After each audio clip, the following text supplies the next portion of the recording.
10টি এমন আমল সহজবদ্ধ যেটা করতে পেরেশানি হয় না, কিন্তু বান্দা করলে জীবন এবং অন্তর একই সাথে 1 থেকে 21 দিনের মধ্যে পরিবর্তন হবে ইনশাআল্লাহ। আমলগুলা করার নিয়তে শুনবেন আপনারা? কারা কারা শুধু শোনার নিয়তে আছেন হাত তোলেন। শুধু শোনা, আমল করব না। আমরা সকলে করবো তো ইনশাআল্লাহ। আল্লাহ আমাকেও যেন করার সবার আগে তৌফিক দান করেন। 1 নম্বর, খুব সংক্ষিপ্ত সময়, আজকে একদম অল্প সময় আলোচনা শেষ হয়ে যাবে ইনশাআল্লাহ। 1 নম্বর, প্রতিদিন সূরা মুলকের পাঠ করা 1 নম্বর আমল, প্রত্যেক দিন। নবীজি সাল্লাল্লাহু আলাইহি সাল্লাম বলছেন, ইন্না সূরাতাম মিনাল কুরআনি 30 আয়া। দুনিয়ার মানুষ জেনে রাখো, কোরআনের একটা সূরা আছে যার 30টা আয়াত আছে। নবীজি বলছেন, শাফাআত লি সাহিবিহা হাত্তা গুফিরা লাহু। কিয়ামতের ময়দানে এই সূরাটা তার সাথীর ব্যাপারে সুপারিশ করতে শুরু করবে। আল্লাহ রাব্বুল আলামিন তাকে মাফ করে দেওয়ার আগ পর্যন্ত সে সুপারিশ করতেই থাকবে। সুবহানাল্লাহ। তার সাথীরে মাফ করাই নিয়ে তারপরে সে যাবে। বুঝেন তো সাহেব কাকে বলে, বন্ধু কাকে বলে? জীবনে একবার দেখা হয়েছে, এটা বন্ধু না। কোনোদিন আর তার সাথে কথাবার্তা হয় নাই, কোনো যোগাযোগ নেই, এটা বন্ধু না। বন্ধু মানে যার আপনি ভালোতে খবর নেন, মন্দতে খবর নেন, ঈদের সময় বার্তা পাঠান, সুযোগ পাইলে হাদিয়া দেন, তার বাড়িতে বেড়াতে যান, তাকে আপনার কাছে ডাকেন, হৃদয়ের মধ্যে গেঁথে রাখেন। আপনি বলেন দোস্ত থাকলে আমার দোস্তের মতো একটা আছে, আপনার দোস্তের নাম কি?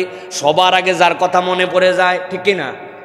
আল্লাহ বলতেছেন, নবী আপনি জানায় দেন, কোরআন এরকম একটা সূরা আছে যার 30টা আয়াত আছে, ওইটা তার সাথী যে তারে বন্ধু বানায় ফেলবে, কিয়ামতের দিনে তাকে ক্ষমা করায়া শাফাআত দিয়া তারপরে সে জান্নাতে নিয়ে যাবে। এই 30টা আয়াত বিশিষ্ট সূরার নাম হচ্ছে সূরা মুলক। আমরা যদি চিন্তা করি যে প্রত্যেক দিন রাত্রে আমরা আমাদের জীবন থেকে 20 মিনিট সময় আলাদা করব, যা আমরা তেলাওয়াত করব, প্রথমেই 7 দিন আমাদের দ্বারা সম্ভব হবে না। এই জন্য প্রথমে বড় প্ল্যান দাঁড় করালে আর আমাদের মাথা আউলায় যাবে। টার্গেট করতে হবে সপ্তাহে অন্তত একবার সূরা মুলক না পড়ে আমি শুব না। এই বান্দা যখন মজা পাবে তখন সপ্তাহে 2 দিন হবে, কখনো সপ্তাহে 3 দিন হবে, কিন্তু কোনোভাবেই যেন প্রত্যেক মাসে 10 বারের নিচে না নামে। তো প্রথম থেকে যদি আমরা এই কর্মসূচি নেই যে ইনশাল্লাহ আজকে শুক্রবার, আগামী জুমার আগে একবার হলেও কোনো একদিন রাত্রে ইনশাআল্লাহ আমরা সূরা মুলকে 30টা আয়াত পড়ব। সর্বোচ্চ সময় লাগবে যে একদম ভাঙ্গা ভাঙ্গা করে পড়ে তারও 10 মিনিট। এই 10 মিনিটের মধ্যে আমরা এই আমলটা জারি করে ওকে আমার বন্ধু বানাই নিলাম। আল্লাহ তোমার হাবিবের ঘোষণা অনুযায়ী সে যেন সুপারিশ করে তোমার দেওয়া পাওয়ার নিয়ে আমাকে জান্নাতে নিয়ে যায়। পারবো ইনশাআল্লাহ? এটা হচ্ছে আমাদের জন্য 1 নম্বর আমল। প্রিয় ভাইয়েরা, সংক্ষিপ্ত কথা বলবো, আজকে বলেছি 2 নম্বরে বার যে আমলটা করতে আমাদের কষ্ট হয় না, কিন্তু পলিসি না থাকার কারণে আমরা এই আমলটি ঠিকঠাক মতো করি না। সেটি হচ্ছে যে আমাদের প্রত্যেকের গোপনে সাদাকা দেওয়ার অভ্যাস করতে হবে। কি করতে হবে? সাদাকা করব, দান করব, কিন্তু এটা গোপনে দেওয়ার একটা অভ্যাস করতে হবে। শোনেন, 2টা জিনিস আপনাদের কাছে বলি। আরশের আজিমের নিচে যেই দিন কোনো ছায়া কিয়ামতে থাকবে না, আল্লাহ রাব্বুল আলামিন 7 শ্রেণীর মানুষকে তার আরশের নিচে ছায়া দিবেন এবং ওই ছায়া দিয়ে বাকিদের হিসাব কমপ্লিট করে তাদের সাথে তাকে জান্নাতে পাঠিয়ে দিবেন। নবীজি সাল্লাল্লাহু আলাইহি সাল্লাম বলছেন তার একটা হচ্ছে ওয়ারাজুলুন তাসাদ্দাকা বিসাদাকাতিন ফাআখফাহা, এমন এক ব্যক্তি যে দান করত কিন্তু গোপন করে রাখত। কেমন গোপন? হাত্তা লা তা'লামা শিমালুহু মা তুনফিকু ইয়ামিনুহু, তার বাম জানতো না তার ডান হাত কি দান করে দিছে। এত গোপনে নিবৃতে পরিবার, স্ত্রী, সমাজ, এমনকি নিজেও যোগ বিয়োগের খাতায় তুলতো না। এমন দান করত গোপনে যে তার বাম হাত জানে না ডান হাত কি দিয়া দিছে। এইরকম ব্যক্তিকে আল্লাহ রাব্বুল আলামিন আরশে আজিমের নিচে ছায়া দিয়ে দিবেন। সুবহানাল্লাহ। আল্লাহ রাসূল সাল্লাল্লাহু আলাইহি সাল্লামের এই হাদিসের আলোকে কোরআনুল কারীমের আয়াত আছে। আল্লাহ রাব্বুল আলামিন কোরআনে বলেছেন, ইন তুবদুস সাদাকাত ফানি'মাহি ওয়া ইন তুখফুহা ওয়া তুতুহাল ফুকারা ফাহুয়া খায়রুল লাকুম। প্রকাশ্যে দান করো, নো প্রবলেম, করতেই পারো। আর যদি এটা গোপন করে রাখো ফানিআম্মা, আল্লাহ বলতেছেন এটা তোমার জন্য বিরাট বড় কল্যাণকর হবে। এই সাদাকাটাই কল্যাণ, তোমার এই সাদাকাটাই কল্যাণ। প্রকাশ্যে দাও, অপ্রকাশ্যে দাও, গোপনে দাও, তবে জেনে রাখো এই যে গোপনে ফকির মিসকিন এদেরকে তুমি যদি দাও ফাহুয়া খায়রুল লাকুম, এটা তোমার জন্য উত্তম হবে। আল্লাহ রাব্বুল আলামিন আমাদেরকে দান করার অনেককেই তৌফিক দিয়েছেন, কিন্তু আমাদের যা কিছু সব হিসাবের খাতায়, যা কিছু সব জানাজানিতে, জীবনে কোনো গোপন দান আমাদের আর নাই বললেই চলে, ঠিক না ভাই? এই জন্য প্রিয় ভাইয়েরা, আমরা যদি একটা কর্মসূচি ঘোষণা করি নিজেদের জীবনে যে প্রতিদিন 1 টাকা হলেও আমরা গোপনে দান করব, যেটা কেউ জানবে না, কেউ দেখবে না, একটা পলিসি থাকবে এই সিস্টেমে, আমি 1 টাকা হলেও আমার জীবনে একটা গোপন দান থাকবে। হতে পারে 8 আনা পয়সা, কিন্তু এটা গোপন। প্রকাশ্য অনেক আছে, কিন্তু এমন সিস্টেমে আল্লাহর আরশে আজিমের নিচে তো আমার ছায়া লাগবে, এই জন্য না আমি করতেছি। আপনি বলবেন হুজুর সবই তো লোকজনের সামনে, ফকির মিসকিনও লোকজনের সামনে চায়। ভাই আপনারে যদি কিয়ামতের বিপদ থেকে বেঁচে আরশে আজিমের ছায়া নিতে হয়, তাহলে এই বুদ্ধি আপনি করবেন না? আপনার পলিসি এটার মধ্যে থাকবে না? আপনার পকেটে 1 লাখ টাকা থাকলে আপনি তো বাজারের মধ্যে যাই গোনেন না, ঘরের মধ্যে দরজা লাগাই দিয়ে তারপরে আপনি গুনে টুনে তারপরে রাখেন। তাহলে আপনি এইটার ক্ষেত্রে প্ল্যান নিতে হবে, আমরা প্রত্যেক দিন যা দান করি প্রকাশ্য, কিন্তু টেকনিক্যালি 1 টাকা হলেও আমরা গোপনে দানের অভ্যাস জীবনে গড়ে তুলবো, পারবো ইনশাআল্লাহ? এটা যদি করি প্রিয় ভাইরা, আমাদের জীবন এবং অন্তর দুটাই বদলায় যাবে ইনশাআল্লাহ। বলে অন্তর কিভাবে বদলাবে? আল্লাহ বলেছেন ওয়া ইন তুখফুহা ওয়া তুতুহাল ফুকারা ফাহুয়া খায়রুল লাকুম, তুমি যদি এটা গোপনে কোনো ফকির মিসকিনকে, অভাবগ্রস্তকে দাও, এটা তোমার জন্য কল্যাণকর। কি কল্যাণ আল্লাহ প্রকাশ করেন নাই? আল্লাহর কল্যাণের প্রকাশই হচ্ছে হেদায়েতের উপর অন্তরকে অবিচল করে দেওয়া, সুবহানাল্লাহ।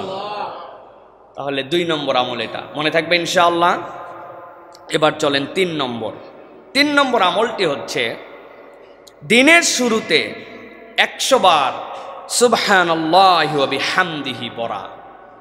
প্রত্যেক দিন দিনের শুরুতে সুবহানাল্লাহি ওয়া বিহামদিহি এটা 100 বার পড়া। কি লাভ এটা বললে? রাসূল সাল্লাল্লাহু আলাইহি সাল্লাম বলছেন মান ক্বালা সুবহানাল্লাহি ওয়া বিহামদিহি ফি ইয়াউমিন মিয়াতা মাররা, কেউ যদি প্রত্যেক দিন 100 বার করে সুবহানাল্লাহি ওয়া বিহামদিহি পড়ে, আল্লাহ নবী সাল্লাল্লাহু আলাইহি ওয়াসাল্লাম বলছেন হুত্তাত খাতায়াহু ওয়া ইন কানাত মিসলা জাবাদিল বাহার। আল্লাহ রাব্বুল আলামিন এই সুবহানাল্লাহি ওয়া বিহামদিহি এইটার ফজিলত এত দান করেছেন, ওই বান্দার যদি সাগরের ফেনা পরিমাণ গুনাহ থাকে, আল্লাহ রাব্বুল আলামিন ওই বান্দাকে মাফ করে দিবে। এক সাগরের ফেনা, এত গুনাহ হয়ে গেছে ওই বান্দার। এই গুনাহগুলা গুনাহ সাগীরা, ছোট ছোট গুনাহ জমতে জমতে বিশাল একটা গুনার ভান্ডার হয়ে গেছে তার, এক সাগরের ফেনার মতো। নবীজি বলছেন ওই বান্দা সকালবেলা কি পড়েছে? সুবহানাল্লাহি ওয়া বিহামদিহি, সুবহানাল্লাহি ওয়া বিহামদিহি, সুবহানাল্লাহি ওয়া বিহামদিহি। ওই বান্দা 100 বার এরকম করে পড়ে ফেলেছে, আর আল্লাহ রাব্বুল আমিন সাগর সম ফেনার গুনাহ তার মাফ করে দিয়েছে। জানি সবাই আমরা এটা, কিন্তু আমাদের প্র্যাকটিস করে হয়ে ওঠে না। এই জন্য আমাদের জীবন পরিবর্তন হয় না, আমলের জিন্দেগি হয় না। গতানুগতিক ধারায় সব চলতেছে। সকালে ওঠার পরে পেস্ট আছে, ব্রাশ আছে, সকালে ওঠার পরে হাঁটা আছে, নাস্তা আছে, নতুন জামা পরা আছে, বের হওয়া আছে, বের হওয়ার আগে হাতের চাবি নেওয়া আছে, ব্যাগ নেওয়া আছে, সব আছে, শুধুমাত্র আমলটুকু নাই, ঠিক কিনা ভাই?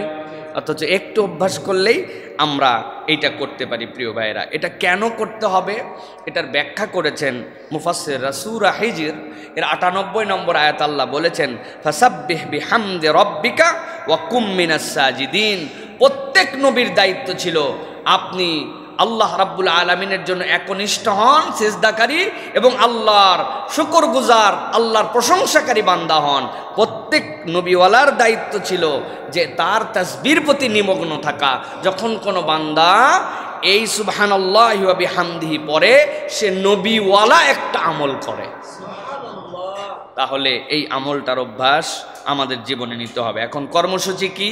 কর্মসূচি হচ্ছে সকালবেলা উঠে হাঁটতে হাঁটতে অথবা বসতে অথবা গোসল করে বের হতে, অথবা আমার যে সময়টুকুতে গাড়িতে করে যাচ্ছি, বাইকে যাচ্ছি, রিক্সায় যাচ্ছি, আমাকে টার্গেট করতে হবে সকালের পোরশানের আমল এইটা, আমি এই আমলটা শেষ করে নিব ইনশাআল্লাহ। পারবো ইনশাআল্লাহ?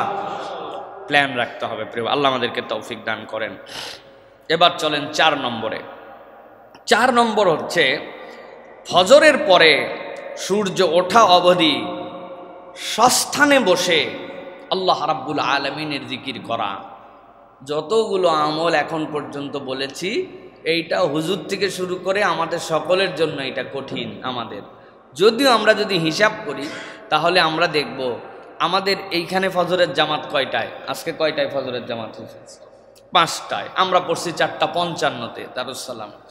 তো এই যে 5টায় সালাত আর ফজরের সূর্যোদয় ছিল কয়টায়?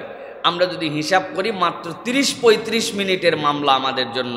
নবীজি সাল্লাল্লাহু আলাইহি সাল্লাম বলছেন, মান সাল্লাল ফাজরা ফি জামাআতিন সুম্মা ক্বাদা ইয়াজকুরুল্লাহ, কেউ যদি ফজরের সালাত আদায় করে এরপরে ওঠে নাই, ওখানেই বসে আছে, হয়তো নামাজের শুরুতে না বসে লেটাপারে বসছে, কিন্তু সেখানেই বসে আছে, হাত্তা তাতলু আশ-শামস সুম্মা সাল্লা রাকাতাইন, এরপরে সে হিসাব করে দেখছে সূর্য উঠে গেছে, নিষিদ্ধ সময় পার হয়ে গেছে, 2 রাকাত সালাত পড়ে ফেলছে, 2 রাকাত সালাত পড়ে এবার উঠে চলে গেছে। আল্লাহ নবী বলছেন কি করছে এই লোক জানো? কানাত লাহু কাআজর হাজ্জাতিন ওয়া উমরাতিন তাম্মাতিন তাম্মাতিন তাম্মা। এই যে ফজরের জামাতের পরে বসে সূর্যোদয়ের পরে 2 রাকাত সালাত পড়ে গেছে, আল্লাহ তার আমল নামায় একটা পূর্ণ হজ, একটা পূর্ণ উমরার সওয়াব দান করে দিয়েছেন। আল্লাহু আকবার। নবীজি 3 বার বলেছেন তাম্মাতিন তাম্মাতিন তাম্মা। ও আমার উম্মত জেনে রাখো, পূর্ণ হজ পূর্ণ উমরার সওয়াব আল্লাহ দিয়েছেন। আল্লাহু আকবার। 40 মিনিটের বিনিয়োগ, 30 মিনিটের বিনিয়োগ, 25 মিনিটের বিনিয়োগ। ভাই প্রত্যেক দিন হয় না, মানুষের ক্লান্তি থাকে, বসতে পারে না, ব্যস্ততা থাকে, কিন্তু ইমানদারের জীবনে সপ্তাহে 2-3 দিন সময় হবে না একটা হজ আর একটা উমরার সময় আর সবটা আমল নামায় নেওয়ার জন্য? এই আবেগ তার মধ্যে আসবে না, তাহলে জীবন কেমনে পরিবর্তন হবে? আপনি শুধু গেলেন, কোন রকম সালাত আদায় করলেন, সালাত হওয়ার সাথে সাথে সাত করে উঠে আপনি বাড়িতে চলে আসলেন, র্যান্ডম এভরিডে প্রত্যেক দিন একই অভ্যাস। মহিলারা তার বাড়িতে সালাত আদায় করেন, তার ঘরের কোনায় হচ্ছে তার জন্য উত্তম নামাজের স্থান, কত সময় ব্যয় হয়, কিন্তু আমার মায়েরা জানেই না যে আমলটা আমি করতে পারি। এখন আধুনিক যুগ, গুগল করে দেখে নিছেন আজকে সূর্যোদয় কয়টায়, ওখানে বসছেন, কোরআন শরীফটা পাশেই রেখে দিয়েছিলেন, কোরআন মজিদটা ওইখানে তেলাওয়াত করেছেন, জিকির আজকারগুলা করেছেন, সূর্য উঠছে 2 রাকাত সালাত পড়ে আপনি জায়নামাজটা গুটায় নিয়ে উঠে চলে গেছেন, আল্লাহ আপনার আমার আমল নামায় একটা কবুলকৃত হজ এবং উমরার সওয়াব লিখে দিয়েছেন। অতএব প্রিয় ভাইয়েরা, সপ্তাহে অন্তত 1 দিন হলেও আমল করতে হবে। চেষ্টা করবেন ইনশাআল্লাহ? করবেন ইনশাআল্লাহ? আল্লাহ রাব্বুল আলামিন আমাদেরকে আমলটা করার তৌফিক দান করেন। কুরআনুল কারীম এটার সমর্থনে কথা বলেছে। আল্লাহ বলছেন, ওয়াসাব্বিহ বিহামদি রাব্বিকা ক্বাবলা তুলুইশ শামসি ওয়া ক্বাবলা গুরুবিহা। সূর্য উদয়ের আগে আল্লাহর প্রশংসা করো, আর সূর্য অস্ত যাওয়ার পরে আল্লাহর প্রশংসা করো। জিকির আর 2 রাকাত সালাত সূর্য উঠায়, এটা হচ্ছে সেইটার সাথে সামঞ্জস্যশীল একটা আমল। আল্লাহ যেন আমাদেরকে করার তৌফিক দান করেন। কয় নম্বর বললাম ভাই? ভুলে গেছেন না তো? এবার 5 নম্বর চলেন। আল্লাহ রসুল সাল্লাল্লাহু আলাইহি ওয়াসাল্লাম বলছেন, দুনিয়ার মানুষ, তোমাদের আরেকটা অনন্য আমল আছে, আমরা করি কিন্তু দেখেন আমাদের র্যান্ডম নাই। বাবা মার জন্য প্রতিদিন দোয়া করা এবং তাদের জন্য কিছু না কিছু সাদাকা করা। বাবা মার জন্য দোয়া, যার বাবা মা বেঁচে আছেন তার জন্য, আর যার বাবা মা মারা গিয়েছেন তার জন্য। কত ভাই এখানে আছেন, আমাদের আব্বা আম্মা উভয়েরই চলে গেছেন দুনিয়া থেকে। কারা কারা ভাই দেখি তো, একটু হাত উঁচু করেন তো। কাদের আব্বাও নাই, আম্মাও নাই? আহা, আল্লাহু আকবার। কাদের বাবা নাই? শুধু কত মানুষের বাবা নাই, কাদের মা নাই? আহা, আমাদের মা নাই, অনেকের বাবা নাই, অনেকের আব্বা আম্মা উভয় চলে গেছে। আর আল্লাহ নিয়ামতটা বাঁচাই রাখছেন কার কার? যাদের আব্বা আম্মা বেঁচে আছেন। আহা, আমরা বড় সৌভাগ্যবান। যে আমাদের জান্নাতের দরজা এখন পর্যন্ত ভেঙে যায় নাই, আমাদের জান্নাতের দরজা খোলা আছে, কিন্তু আমরা আমাদের জান্নাতের দরজাটা ব্যবহার করতে পারতেছি না। নবীজি বলছেন এই দুইজনই তোমার জান্নাত, এই দুইজনই তোমার জন্য জাহান্নাম। এখন যার বাপ মা চলে গেছে তার কি করণীয়, যার বাপ মা বেঁচে আছে তার কি করণীয়? আমরা বেশিরভাগ সন্তানরা পিতামাতার ব্যাপারে গাফেল। কত হুজুরের কাছে দোয়া চাইলাম, কত লোকের কাছে কত সমস্যার জন্য বললাম, কিন্তু কখনো চিন্তাই করি নাই আমার জান্নাতের রাস্তা আছে আমার পিতামাতা। যে কোনো বিষয় সকলের আগে তিনি আপনার হকদার। রাসূলুল্লাহ সাল্লাল্লাহু আলাইহি ওয়াসাল্লাম বলছেন ইদা মাতা ইবনে আদম ইনকাতা আমালুহু ইল্লা মিন সালাসিন, যখন কোনো বনি আদম মরে যায় সব আমল তার বন্ধ হয়ে যায়, কেবল 3টা আমল তার আমল নামায় যেতে থাকে। এর মধ্যে একটা ওয়ালাদুন সলিহুন ইয়াদউ লাহু, তার নেক সন্তান যখন তার জন্য দোয়া করে আল্লাহ কোনো বাধা বিপত্তি ছাড়া ডাইরেক্ট তার আমল নামায় সেটা পৌঁছায় দেয়। সুবহানাল্লাহ ওয়া বিহামদি। এই জন্য প্রত্যেক দিন পিতামাতার জন্য দোয়া করা, রব্বির হামহুমা কামা রব্বায়ানি সগীরা, এমন ইউনিভার্সাল দোয়া। এটা না মরা বাপমার জন্য না জীবিত বাপমার জন্য, আপনি আলাদা করতে পারবেন না। রব্বি ও আমার আল্লাহ, ইরহাম আপনি দয়া করেন, হুমা আব্বা আম্মার উপরে, কামা যেরকম রব্বায়ানি তারা আমার প্রতিপালন করেছিলেন। ছোটবেলায় আমি যখন শুয়েছিলাম প্রস্রাব পরিবর্তন করার আমার কোনো ক্ষমতা ছিল না, আমার আব্বা আম্মা প্রস্রাব পরিবর্তন করাইছেন। দাঁত দিয়ে কামড়ায় খাওয়ার মতো শক্তি ছিল না, চুষে চুষে মায়ের দুধ খেয়েছিলাম। আল্লাহ কি ভালোবাসায় না, দুনিয়ার সবাই ঘুমাইছে, আমার মা সারা রাত ঘুমায় নাই। আল্লাহ এই যে আগলায় রাখছিল, এই যে দয়া করছিল, এই যে ভালোবাসা দিছিল, রব্বুল আলামিন তুমিও আমার পিতামাতার জন্য, ওটা আল্লাহ মৃতর জন্য বলেন নাই, জীবিতর জন্য বলেন নাই, এমন ভাষা দিছেন যে সন্তান দোয়া করলে মৃতরটা মৃতের ভাগে যাবে, জীবিতরটা জীবিতর ভাগে চলে যাবে। সুবহানাল্লাহ। কিন্তু আমরা দোয়া করি না, এটা আমলের মধ্যে নিতে হবে, এটা আমার একটা আমল। আর প্রত্যেক দিন তাদের জন্য কিছু সাদাকা করা, প্রত্যেক দিন 8 আনা 1 টাকা 1 কাপ চা কাউকে খাওয়ানো, কোনো একদিন কাউকে বাজার করে দেয়া, ফলের সিজন একটা কাঁঠাল একজন মানুষকে একদিন কিনে পাঠাই দিছি, বাবা মার জন্য আমি সাদাকা করছি। আমার বাবা মা আমার কাছে থাকলে 1 চাকা ইলিশ মাছ খাইতেন, সবচেয়ে ভালো পিসটা আমি দেওয়ার চেষ্টা করতাম। ইলিশের সিজনে সমর্থ পাইছি, টপ করে একজন মানুষকে একটা ইলিশ বাবা মার পক্ষ থেকে কিনে খাওয়াই দিছি, 1 কেজি আপেল দিয়ে দিছি। রমজান মাসে আমার বাপ মা বেঁচে থাকলে ইফতার করতেন, 10টা 30টা ইফতারির বাবার নামে, 30টা ইফতারি মায়ের নামে হাদিয়া করে দিছি। সন্তান শুধু খুঁজবে কেমনে বাপ মায়ের জন্য কিছু একটু করা যায়, সেটা জীবিত এবং মৃত। বান্দা যদি র্যান্ডম পিতামাতার জন্য দোয়া করে আর র্যান্ডম যদি একটু হলেও সাদাকার নিয়ত করে, আল্লাহ ওই বান্দার জীবন এবং অন্তর ঘুরাই দিবেন। এটা আল্লাহ রাব্বুল আলামিন নিজে বান্দার জন্য অফার করেছেন। প্রিয় ভাইরা, অতএব আমরা অধিকাংশ বাপ মায়ের জন্য দোয়া করি না। কর্মসূচি হবে আজকের থেকে যেহেতু অনেক দিনের কাফফারা বাকি আছে, স্পেশালি এই সপ্তাহে অথবা প্রত্যেক দিন শুধু আল্লাহর হামদ, রাসূল সাল্লাল্লাহু আলাইহি ওয়াসাল্লামের প্রতি দরুদ এবং সালাম পড়ার পরে 5 মিনিট শুধুই বাপ মার জন্য দোয়া করব। পারবো ইনশাআল্লাহ? 5 মিনিট পারবেন ইনশাআল্লাহ? 5 মিনিট আরবি জানা লাগবে না, আল্লাহ বাংলা বোঝে, ভাষার কোনো ধর্ম নাই, ধর্মীয় ভাষা আছে।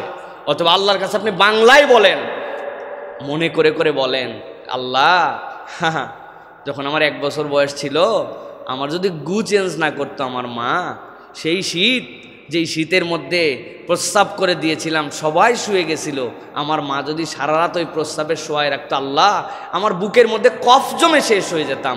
মা কেমনে জানি জেগে গেছিল, কেমনে জানি আমারে আগলায় নিছিল। আল্লাহ এই ঋণ কোনোদিন সহ্য করতে পারবো না, 1 রাতকে কখনো আমি পৃথিবীর সব দিয়ে বদলায় দিতে পারবো না। আল্লাহ ওই আব্বা আম্মার জন্য তুমি দয়া করো। আল্লাহ আল্লাহ এতদিন ভুল করছি, আল্লাহ করতে পারি নাই, আল্লাহ আগের ভুলগুলো মাফ করো, এখন থেকে আমার বাপ মার জন্য দোয়া করব। এইভাবে সন্তান যদি বাপ মার জন্য দোয়া করে আর সে আজিম নড়ে উঠবে, আল্লাহ ওই পিতামাতাকে মাফ করে দিবে ইনশাআল্লাহ।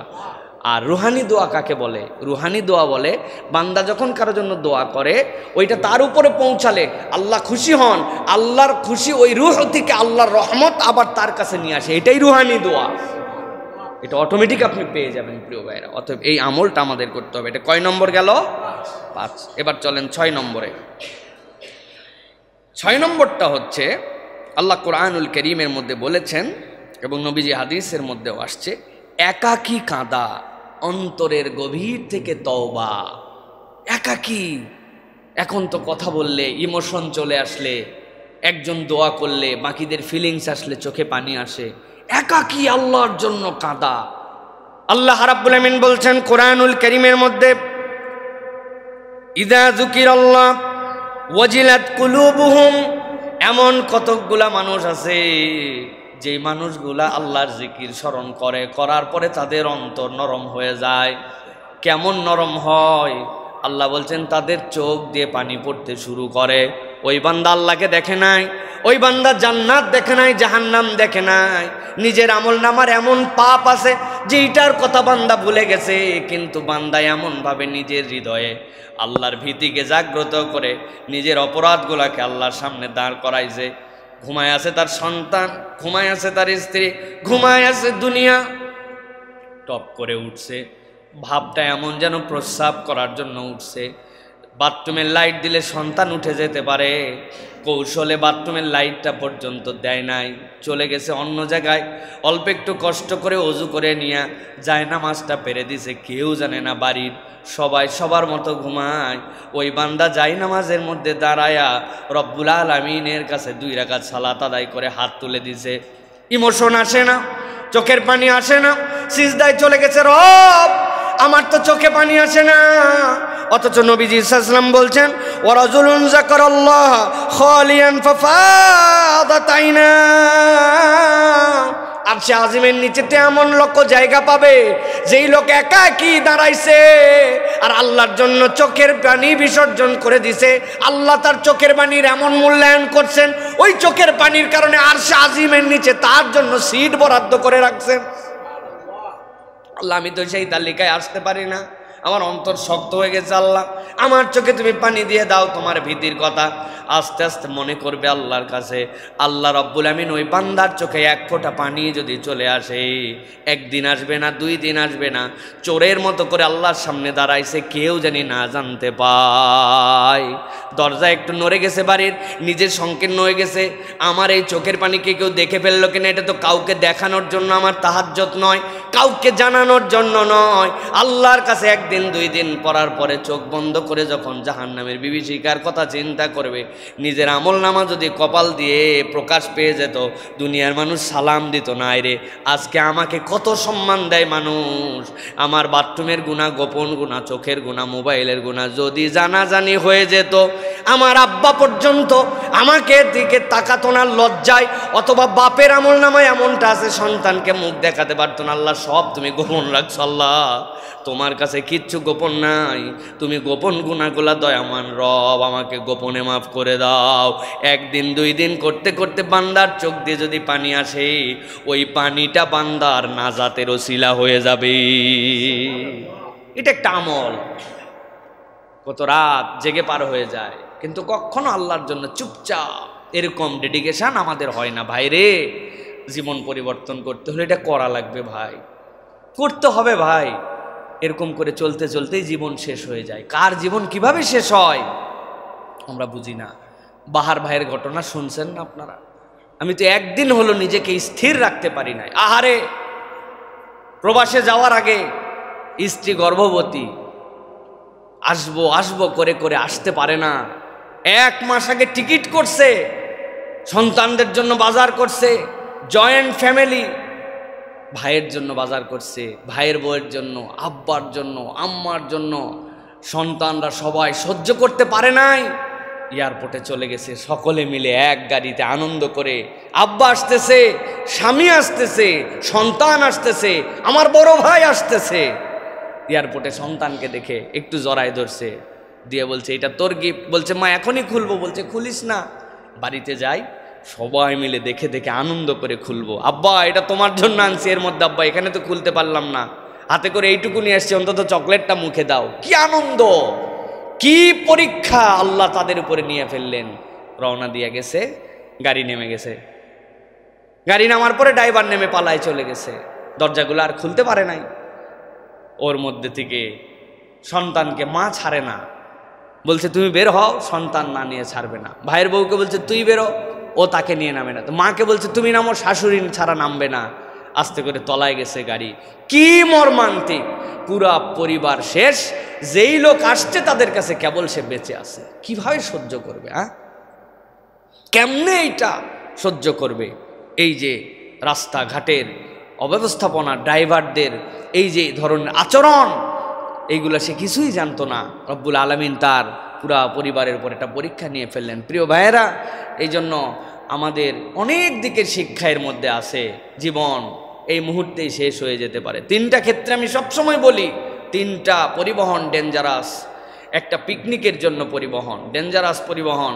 এখানে সবগুলা মাতালের মতো থাকে, আনন্দ বিনোদন হুঁশ আক্কেল কিচ্ছু থাকে না। 2 নম্বর বিয়ের গাড়ি, বড় ডেঞ্জারাস, একটা বিনোদনপূর্ণ পরিবেশ নিয়ে চলতেছে। আর 3 নম্বর প্রবাস থেকে ফেরে যারা, এই গাড়িগুলো বড় ডেঞ্জারাস, কারণ ওই সময় ভিন্ন রকম একটা ফিলিংসের মধ্যে থাকে। তো এইগুলোতে সতর্ক হতে হয়। গাড়ি যদি পানির দিকে ডুবে যায়, আপনি যত জোরে মারেন গ্লাস খুলবে না। এটার কিছু টেকনিক আমাদের প্রত্যেকের জানা উচিত। মাথার পিছনে যে ইয়েটা থাকে, আমাদের মাথার পিছনে ঠেস দেওয়ার জন্য, সাথে সাথে ওইটা টেনে খুলে ফেলতে হয়। ওইটার 2টা লোহা থাকে, ওই লোহা দিয়ে গ্লাসে বাড়ি দিয়ে ভাঙতে হয়। তাছাড়া আপনার লাত্থায় ঘুষায়া গ্লাস আর খুলতে পারবেন না। এইগুলো আমাদের জানা দরকার। সর্বোচ্চ কথা, এই যে জীবনটুকু চলে গেল, কি দীক্ষা দিয়ে গেল ভাই? জীবন বড় ঠুনকো, মৃত্যুই আসল গন্তব্য, তাই না? হাজার আফসোস করেন আপনি, বাহার ভাইয়ের হৃদয়কে আপনি ভরাতে পারবেন না। পারবে কেউ? কিয়ামত হয়ে গেলেও পারবে না। তার যা হারাইছে তা হারাই গেছে। এখন আল্লাহ আমাকে বাঁচায় রাখছেন, আল্লাহ আমাকে হায়াতে রাখছেন, ওইটুক কাজে লাগাই ভাই। কখন মৃত্যু চলে আসবে কে জানে। ওই যে আমার নতুন মুয়াজ্জিন, এই অঞ্চলে তাতে সুন্দর কেউ আজান দিতে পারে না, আলহামদুলিল্লাহ। তার আগে আমার বেলাল ভাই ছিল। কি দোষ, কি অপরাধ বেলালের? কিচ্ছু না। বাজার করে রিক্সায় করে ফিরতেছে, তার রিক্সায় তার টাকায় সে উঠছে, পিছন থেকে ট্রাক দিয়ে মারে দিয়ে একটা সুস্থ লোকরে শেষ করে দিছে, পঙ্গু বানায় দিছে, তার কেরিয়ারটা শেষ হয়ে গেছে। এরকমই তো দুনিয়া না আমাদের, এরকম জায়গা থেকে। সুতরাং আল্লাহ যতটুকু সুযোগ দিছেন, ওইটাকে মনে করি গনিমত, ওইটাকে মনে করি কাজ। এক আফসারের দিক তাকায় আপনি যদি দুঃখ ব্যথা অনুভব করে নিজের জীবনের মূল্যায়ন না করতে পারেন, তাহলে শুধুমাত্র হাহুতাশ করে আমাদের কি লাভ? আল্লাহ তাকে ধৈর্য ধরার তৌফিক দান করেন। আল্লাহ তাকে এমন কিছু নিয়ামত দেন যেন এই বাচ্চা, এই ভাইটা দুনিয়ার এই পরীক্ষায় উত্তরায় যেতে পারেন। বলে আল্লাহুম্মা আমিন। আল্লাহ আর আমাদেরকে আমল বাড়ানোর তৌফিক দান করেন। তাহলে প্রিয় ভাইয়েরা, 6 নম্বরে গেল একাকী কাঁদা, মনে থাকবে তো ইনশাআল্লাহ। 7 নম্বরে দিনে অন্তত পক্ষে 10 থেকে 100 বার লা ইলাহা ইল্লাল্লাহু ওয়াহদাহু লা শারীকা লাহ, এইটা পড়ার জন্য চেষ্টা করা। নবীজি সাল্লাল্লাহু আলাইহি ওয়াসাল্লাম বলছেন, খুব গভীরভাবে শোনেন, মান ক্বালা লা ইলাহা ইল্লাল্লাহ ওয়াহদাহু লা শারীকা লাহ লাহুল মুলকু ওয়া লাহুল হামদু ওয়া হুয়া আলা কুল্লি শাইইন কাদির ফি ইয়াউমিন মিয়াতা মাররাতিন কানাত লাহু আদলু 10 রিকাব। কেউ যদি প্রত্যেক দিন 100 বার পড়তে পারে, কি পড়তে পারে পড়েন তো আমার সাথে, লা ইলাহা ইল্লাল্লাহ ওয়াহদাহু লা শারীকা লাহ লাহুল মুলকু ওয়া লাহুল হামদু ওয়া হুয়া আলা কুল্লি শাইইন কাদির। এইটা জানে না এরকম কোনো বান্দা নাই। 100 বার যদি পড়ে, আল্লাহর নবী বলছেন 10টা দাস মুক্ত করলে যে সওয়াব, 10টা বান্দা গোলামির মধ্যে আছে তাদেরকে আজাদ বানায় দিলে যে সওয়াব, আল্লাহ তার আমল নামায় সে সওয়াব দান করে দিবেন। আরেকটা হাদিসের মধ্যে আসছে, কেউ যদি 10 বার পড়ে, 10 বার লা ইলাহা ইল্লাল্লাহ ওয়াহদাহু লা শারীকা লাহ লাহুল মুলকু ওয়া লাহুল হামদু ওয়া হুয়া আলা কুল্লি শাইইন কাদির, বনি ইসমাইলের তথা নবী করিম সাল্লাল্লাহু আলাইহি ওয়াসাল্লামের বংশের 40টা গোলামকে আজাদ করে দিলে যে সওয়াব হয়, আল্লাহ তার আমল নামায় সওয়াব দান করে দেন। সুবহানাল্লাহ, কত সহজ আমল, কিন্তু আমাদের টার্গেট নাই, কোনো প্ল্যানিং নাই। কি করব? আমি 10টার কথা এই জন্য বলছি, লিখে ফেলে টার্গেট করে প্ল্যানিং করে, মনে না থাকলে এই ওয়াজ ইউটিউব থেকে সার্চ করে বের করে তাও আপনাকে এই কাজের মধ্যে যেতে হবে যে আমার জীবন থাকবে আর 10 বার এটা পড়বো না, এরকম হবে না, পারবো না ইনশাআল্লাহ। প্রিয় ভাইয়েরা, এটা হচ্ছে একটা বিরাট বড় কাজের ফাঁকে আমি একটা টার্গেট করছি, প্রত্যেক সালাতের পরে 10 বার আর সারা দিনে 10 বার, 10 বার 50 বার, মানে সালাতের পরে যদি ওজিফা হয় লা ইলাহা ইল্লাল্লাহু ওয়াহদাহু লা শারীকা লাহুল মুলকু ওয়া লাহুল হামদু ওয়া হুয়া আলা কুল্লি শাইইন কাদির, আমি পড়লে 30 সেকেন্ডেই পড়া যায় 10 বার, আমার ওজিফা এটা।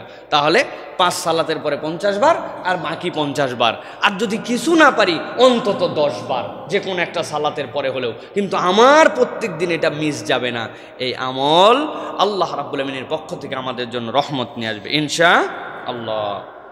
এবার 8 নম্বরে, প্রত্যেক দিন 1 আয়াত হলেও কোরআন তেলাওয়াত করা।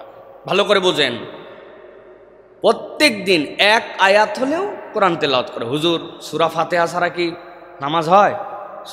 নামাজের মধ্যে কি সূরা কেরাত পড়ি না?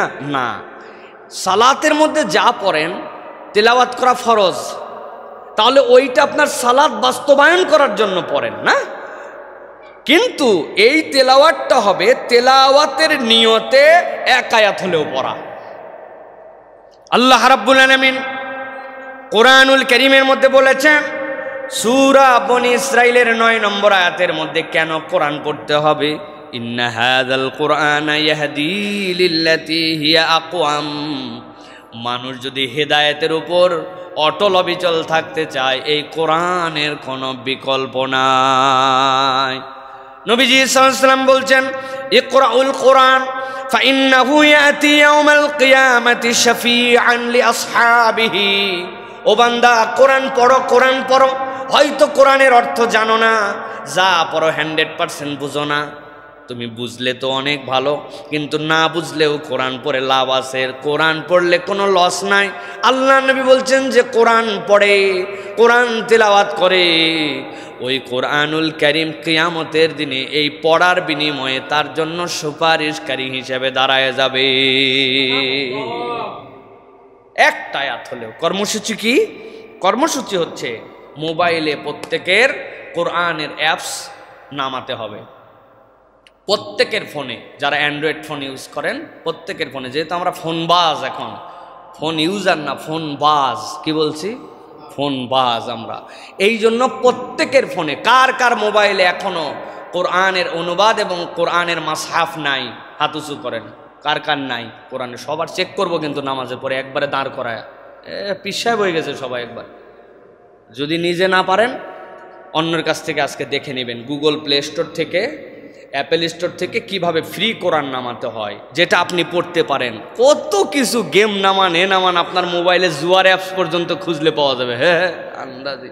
আর আপনি এটা নামান নাই, এটা নামায়া 1 আয়াত 2 আয়াত হলেও, একটা অ্যাপস আছে আল কোরআন নামে, রিমাইন্ডার দিবে আপনাকে যে আজকে আপনি তেলাওয়াত করছেন কিনা, এই আয়াতটা পড়েন। যে হালতেই থাকেন ক্লিক করবেন, না বুঝলে যে বুঝে এর কাছে যাবেন, যাই বুঝে নিবেন। আপনাকে আমাকে প্রত্যেক দিন একটু হলেও কোরআন তেলাওয়াত করতে হবে। তবে মোবাইলেরটা আগে বললাম, এর থেকে বরকত হচ্ছে মাসহাফ ছুঁয়ে পড়া, এর থেকে বরকত জীবনে কিছু হতে পারে না। এটার সাথে শরীরের একটা রিফ্লেকশন আছে, কালামুল্লাহ, সেটাকে গ্রন্থবদ্ধ করা হয়েছে, সেটা আপনি হাতে নিয়ে আসেন, আপনার ঠোঁট দিয়ে উচ্চারণ হচ্ছে আল্লাহর কালাম, বান্দার হৃদয় থেকে, শরীর থেকে, সব কিছুর মধ্যে এটা রিফ্লেকশন আছে। এই জন্য কালামুল্লাহকে সামনে নিয়ে চোখে চোখে দেখে এটাও পড়ার অভ্যাস করতে হবে, কিন্তু 1 আয়াত হলেও ওজিফার মধ্যে রাখতে হবে। পারবো ইনশাআল্লাহ? প্রিয় ভাইয়ের, আল্লাহ আমাদেরকে তৌফিক দান করেন। 9 নম্বরে, অভিনব একটা আমল, কাউকে নীরবে ক্ষমা করে দেওয়া, না জানায় ক্ষমা করে দেওয়া। প্রিয় ভাইয়েরা, আল্লাহ কোরআনুল কারীমের মধ্যে বলেছেন, সূরা নূরের মধ্যে এসেছে, সূরা শূরার মধ্যে এসেছে, আল্লাহ বলছেন ওয়ালিয়াফু ওয়ালিয়াসফাহু আলা তুহিব্বুনা আন ইয়াগফিরাল্লাহু লাকুম। তোমরা তাদেরকে ক্ষমা করে দাও, মাফ করে দাও, ওভারলুক করো, ছেড়ে দাও। আল্লাহ বলছে আলা তুহিব্বুনা আন ইয়াগফিরাল্লাহু লাকুম, তুমি কি চাও না বান্দা যে আল্লাহ তোমাকে মাফ করে দেন? কন্ডিশনটা দেখেন, আল্লাহর মাফ নিতে চাও, ক্ষমা করে দাও, ওভারলুক করো, ছেড়ে দাও। এই রে কষ্ট দেওয়া আমারে দিছে ভাই, সব বলতে পারি, বলা যায় না ভাই। একদিন নীরবে নিভৃতে, কেউ জানে না, যা মাফ করে দিলাম, যা ধরে রেখে কি লাভ, আল্লাহ তুমি আমারে মাফ করে দিও। এই যে অনুভূতি প্রত্যেকের জীবনে আছে, কথায় খোঁচা দিছে, আচরণে কষ্ট দিছে, দেনা যেই সময় পরিশোধ করার সময় দেয় নাই, উমুকে ঠকাইছে, তুমুকে আমারে, মানে আমাদের জীবনে প্রত্যেকের সাথে আছে। বউ কষ্ট দিছে, আছে না ভাই? আর আপনি কষ্ট দেন নাই না? দুইটাই আছে, বেশি বেশি আছে দুইটাই। তো আল্লাহ মাফ করে দিলাম। গোপনে নীরবে ঘোষণা ছাড়া আল্লাহর সাথে অন্তর টন্তর মুখ দিয়েও বলা লাগে নাই, এটা আমার একটা আমল। চিন্তা করে দেখছেন কোনোদিন যে এইটা আমল হতে পারে? এই আমল আমাদের জীবন পরিবর্তন করতে পারে। আল্লাহ বলছেন ফামান আফা ওয়া আসলাহা ফাআজরুহু আলাল্লাহ, কেউ যদি ক্ষমা করে আর তোমাদের মধ্যে থেকে কেউ যদি শুধরায় দেয়, আল্লাহর কাছে সে বিনিময় পাবে। সুবহানাল্লাহ। ফামান আফা, ক্ষমা করে দিছো, বিনিময়কে দিবেন আল্লাহ। এই জন্য আমাদেরকে মানুষকে ক্ষমা করা, এটাও একটা আমল। ভুল করে ফেলছে, অপরাধ করে ফেলছে, যা মাফ করে দিলাম, এইটা একটা বিষয়। সর্বশেষ যেটা বলবো ভাই, নিজে একা কোনো পুণ্যের কাজ শুরু করা যেন কিয়ামত পর্যন্ত তা চলতে থাকে।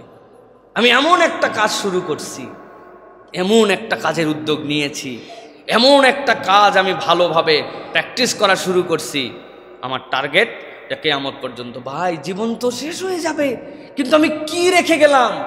এর এক পর্যন্ত যা বললাম সব ব্যক্তিগত, আপনিও শেষ, আমলও শেষ, কিন্তু এইটা হচ্ছে আপনার চান্স যে আমি চলে যাব কিন্তু আমল থেকে যাবে। নবীজি বলছেন মান সান্না সুন্নাতান হাসানাতান ফাআমিলা বিহা, কেউ যদি কোনো একটা ভালো কাজ, সুন্দর কাজ প্রচলন করে এবং সেটার উপরে সে আমল করে, কানা লাহু আজরুহা ওয়া মিসলু আজরি মান আমিলা বিহা, এটা করলে তো সে সওয়াব পাবে। আর যারা এই কাজ করবে প্রত্যেকের আমলের সওয়াব আল্লাহ তার আমলনামায় দিবেন।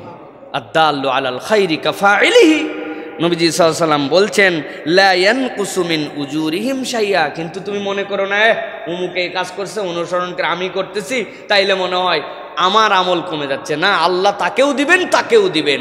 এই জন্য ভালো কোনো কাজ কিছুই না, একটা গ্রুপ বানাইছে, ফর এক্সাম্পল 10 বন্ধুর অনুমতি নিছে যে বন্ধু আমি একটা ইসলামিক কন্টেন্টের গ্রুপ বানাইছি, ছোট্ট কোনো আমল পাইলেই এই গ্রুপে শেয়ার করব। দোস্তরা সবাই সম্মতি দিয়েছে, হ্যাঁ কর, ঠিক আছে। আর যদি কারো ডিস্টার্ব হয় তো লিভ নিয়ে নিও, এইভাবে ডিসক্লেমার দিয়ে একটা গ্রুপ বানাইছে। ছোট্ট একটু কিছু পাইলে পোস্ট করে, ওইটা দেখে দেখে আরেকজন পাইছে যে কিনা আমার তো একটা গ্রুপ আছে রে, ওই গ্রুপে একটা ভালো কাজের ফজরে ওঠার একটা গ্রুপ বানাইছে।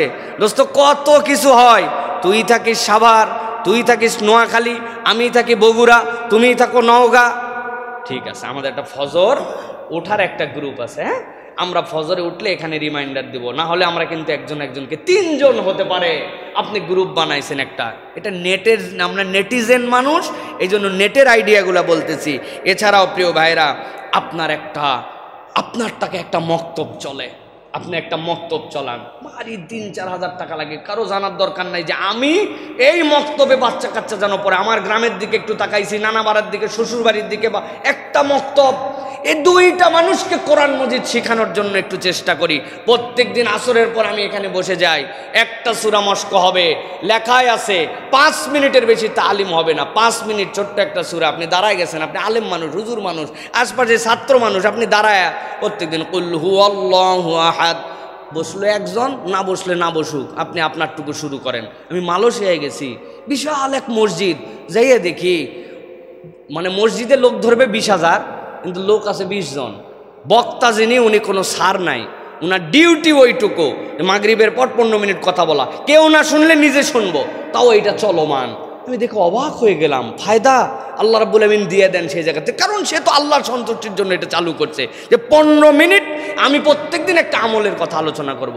আমি একটা মাদ্রাসার সাথে, 2টা এতিমের সাথে, 2টা বাচ্চার পড়ালেখার, মানে কোনো একটা ভালো কাজ আমি শুরু করছি, ওইটা যেন চলমান থাকে। এইটা আমাদের প্রত্যেকের জীবন থেকে চেষ্টা করতে হবে প্রিয় ভাইরা। আল্লাহ যেন আমাদেরকে তৌফিক দান করেন। তাহলে আবার রিমাইন্ডার করি, 10টা কোন কোন বিষয় বললাম।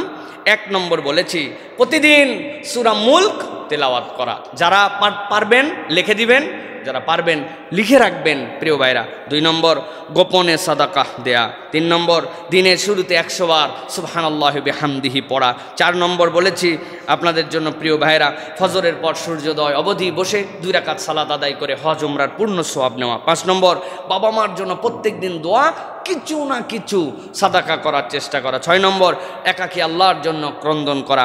7 নম্বরে দিনে 10 থেকে 100 বার লা ইলাহা ইল্লাল্লাহ ওয়াহদাহু লা শারীকা লাহ এটা পড়া। 8 নম্বর প্রতিদিন কোরআন মাজিদের ন্যূনতম 1 আয়াত হলেও তিলাওয়াত করা। 9 নম্বর কাউকে নীরবে ক্ষমা করে দেওয়া। আর 10 নম্বর নিজে একা কোনো পুণ্যের কাজ শুরু করা যেন কিয়ামত পর্যন্ত তা চলমান থাকে। আল্লাহ যেন আমাদেরকে আমলগুলা করার তৌফিক দান করেন।